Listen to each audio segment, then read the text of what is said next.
Falará agora pelo Amicus Curiae, Associação Nacional de Juristas Evangélicos, Ana Júri, a doutora Maria Cláudia Buchianeri Pinheiro, como falará nos dois recursos. Vossa Senhoria tem 10 minutos. Eu agradeço, excelentíssimo senhor ministro-presidente, é uma honra me dirigir a Vossa Excelência na condição de presidente desta tribuna. Senhor ministro Gilmar Mendes, relator deste processo, ministro Barroso também relator, ministra Carmen, por vídeo, demais ministros desta casa, professor Paulo Gonet, procurador-geral da República. Senhor presidente, é com muita honra que venho a esta tribuna numa sessão que, para nós, é histórica, porque versa um caso que é típico de uma Corte Constitucional. Caso típico de uma Suprema Corte, porque envolve a proteção de uma minoria claramente hostilizada, historicamente perseguida, quase que aniquilada no nazismo. Uma minoria religiosa que tem como dogmas sinceros, centrais, posições como não saudar a bandeira, não celebrar datas nacionais, não celebrar feriados, não receber sangue. Maria Cláudia Buchianeri Pinheiro. Ter um proselitismo insistente. E por isso mesmo, uma minoria não compreendida, não aceita e perseguida. E como consequência, uma minoria que tem se socorrido das Supremas Cortes pelo mundo, como forma de resguardar o núcleo essencial de sua liberdade religiosa.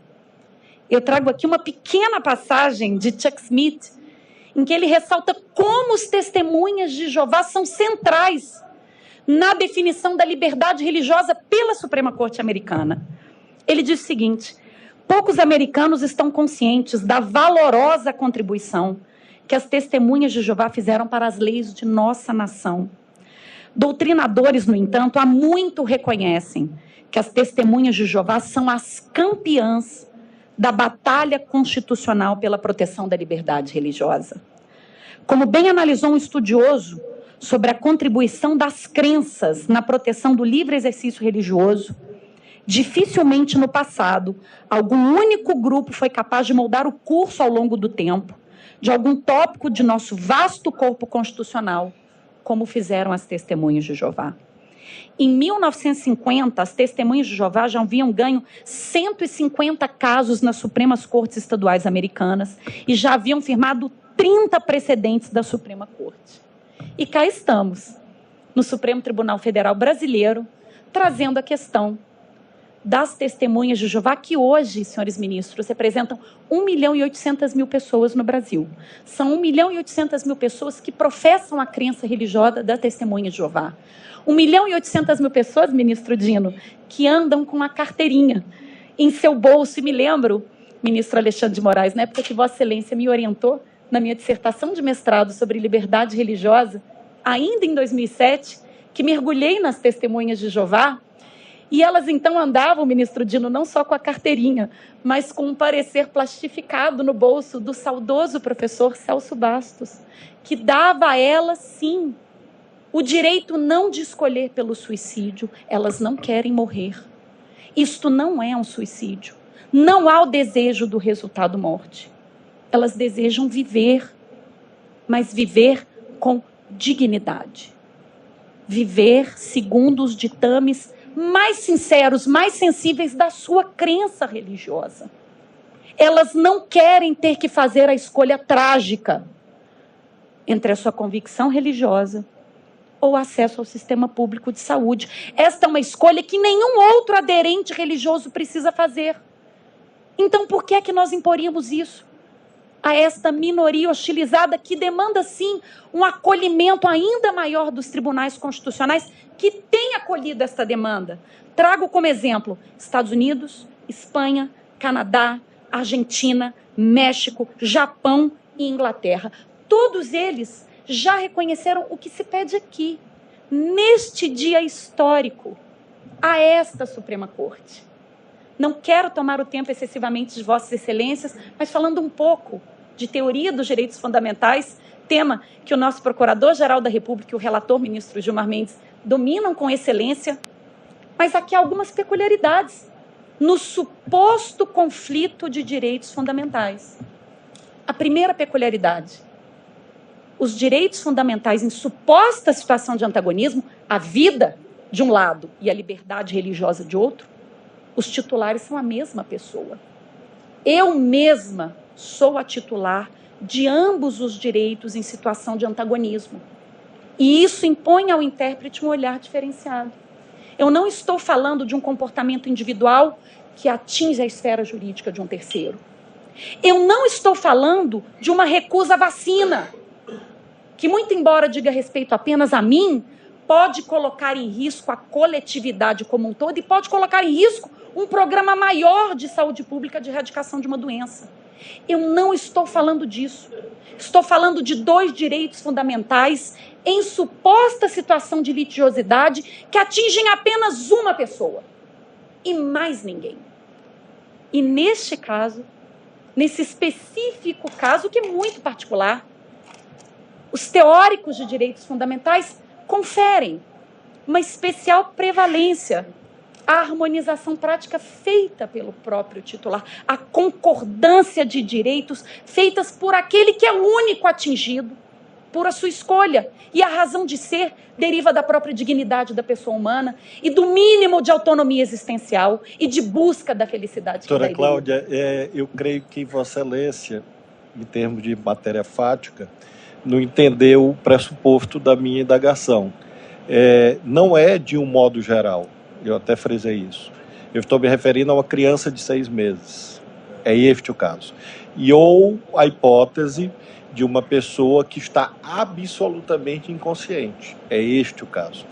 Claro que se a pessoa está consciente, como todos os que foram mencionados na tribuna... Flávio Dino, ministro do STF. Etc., é evidente que esse argumento é aplicável. A indagação que eu fiz é quando a pessoa não consegue manifestar a vontade porque está impossibilitada. É isso. E há, para sua reflexão posterior, um outro direito fundamental que é complexo nesse caso, que é o dever do médico, nas hipóteses em que não há liberdade de consentimento. Por isso que essa teoria não se aplica a esses casos. Eu queria responder, ministro Dino, mas fora do meu tempo, só uma resposta. São mais ou menos... O tempo é de Vossa Senhoria. O tempo ruge. Para a redarguição. Na verdade, são 3 filtros, em tese, na questão das testemunhas de Jeová. A primeira é do maior, capaz, consciente, que externa a sua vontade, e estes 2 casos é que estão aqui submetidos à repercussão geral. Um segundo, que seria intermediário, seria do maior, capaz, que externa a sua vontade livremente consentida, mas o faz por meio de um documento que ele porta. Esta situação intermediária, ministro Dino, a gente poderia fazer uma equivalência com o doador de órgão. Então, eu, na minha carteira de habilitação, posso dizer que sou doadora de órgão e essa minha manifestação de vontade constante do meu documento de habilitação vai valer. Então, eu faria esta equiparação, mas esse não é o caso sob repercussão geral. E um terceiro filtro, e aí sim, impossível não concordar com Vossa Excelência, um hard case ainda mais difícil é a questão do menor. E aí entra a questão do papel dos pais na formação religiosa dos filhos. Essa envolve outros direitos fundamentais em situação de antagonismo que não se colocam neste momento. E aí já não tem a questão da mesma titularidade, por isso que não abordei. Mas eu, na coluna do meio, que seria o documento, eu equipararia a carteira de motorista. E se eu entender que o documento do testemunho de Jeová não vale, então a minha carteira de motorista, autorizando a doação de órgão, que é uma política pública importantíssima, também não valeria. Não acho que esse seja o caso. Voltando, então, à linha, e vou chegar no médico, ministro Dino, que eu preciso responder a Vossa Excelência. Na linha da questão da ponderação dos direitos fundamentais, para além dessa peculiaridade da mesma titularidade, aqui há uma segunda peculiaridade, ministro Flávio, que não há a disposição do direito à vida.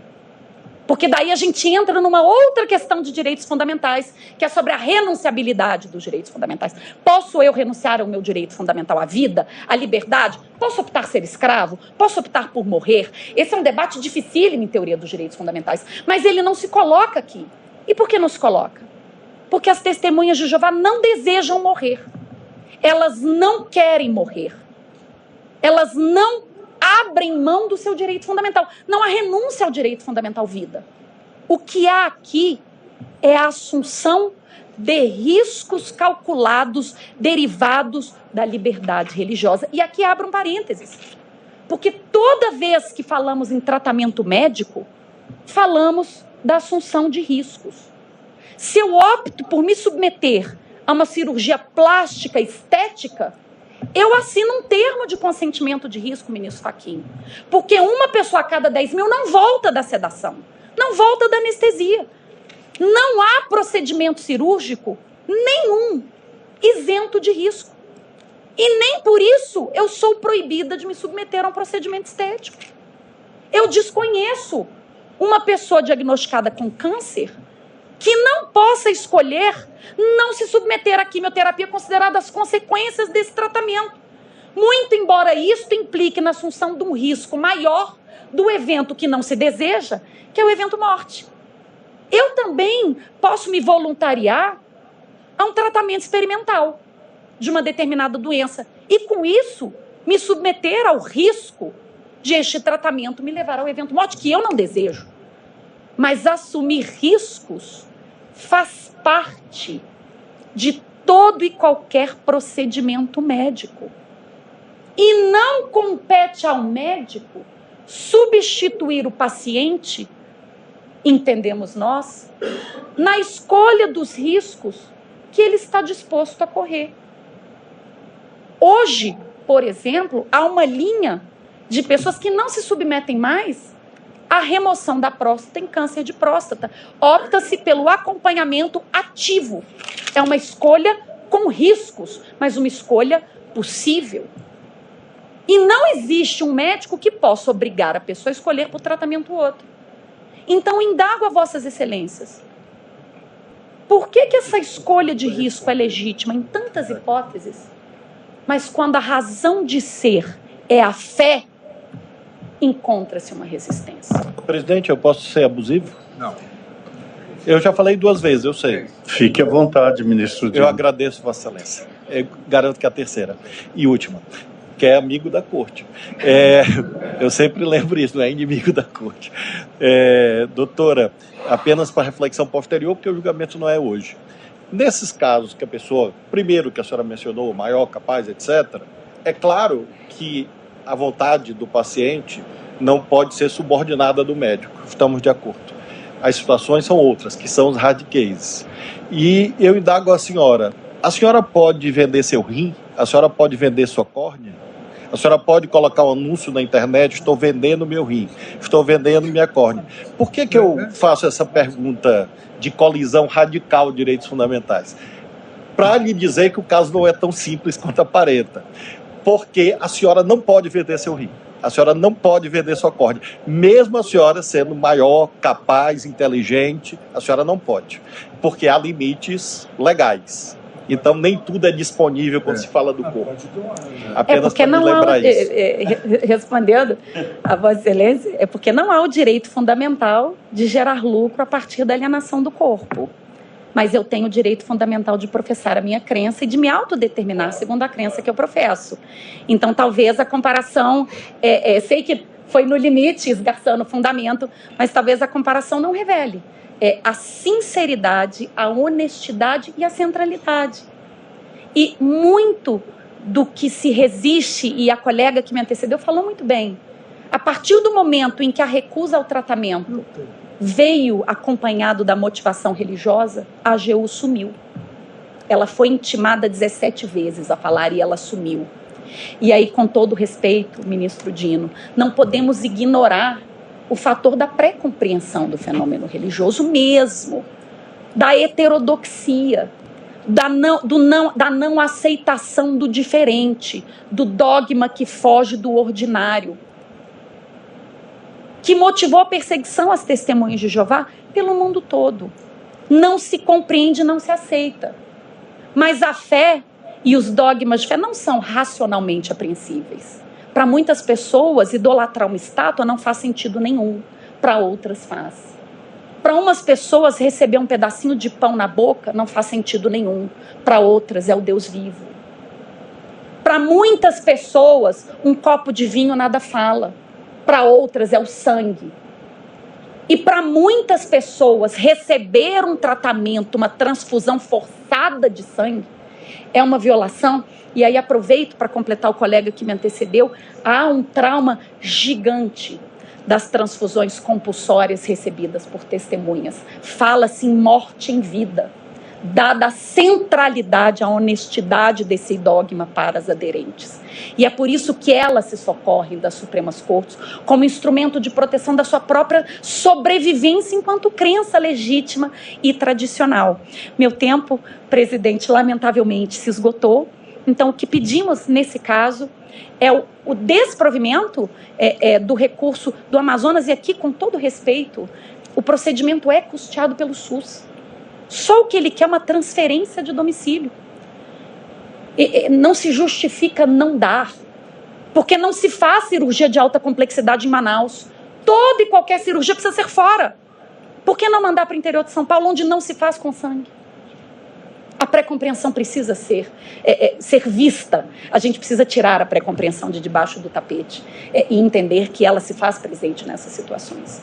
E no caso de Maceió, tanto era absurdo que a cirurgia já foi feita, o evento morte que não se desejava não ocorreu, o que apenas revela e acentua a arbitrariedade da negativa estatal. Muito obrigada, senhores ministros. Muito obrigada pelo diálogo, ministro Dino. Foi uma honra. Obrigada, ministro. Obrigado.